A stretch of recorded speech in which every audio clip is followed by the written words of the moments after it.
सुटला सुटल्या 41 सुटला या मैदानात आणि 41 मध्ये सुंदर अशी लढत चालू. एक बाद झाला. ड्रोन कोणाचा आहे हा? दुसरा सुद्धा बाद झाला. बघा ड्रोन कोणाचा आहे. लढत चालू आहे. सुंदर अशा गाड्या पाहतायत. अलीकडे सुंदर अशी गाडी पळते.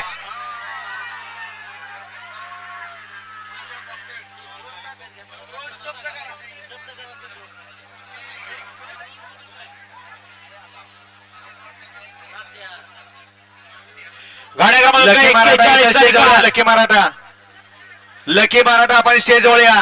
गाड्या क्रमांक 41 चा निकाल आहे. तास क्रमांक 6 वरून धावली गाडी श्री गणेश प्रसन्न प्रियांक आनंद तारेकर मानगर पारगाव शिरवळ वादळ आणि कॉकटेल या गाडीचा 1 नंबरला विविध बैलगाडी मालकाचं चालकाचं हार्दिक अभिनंदन. पावती क्रमांक 588. सुंदर अशी गाडी पाहिली. सरपंच केरबा सेठ मोडक वडकी पुणे.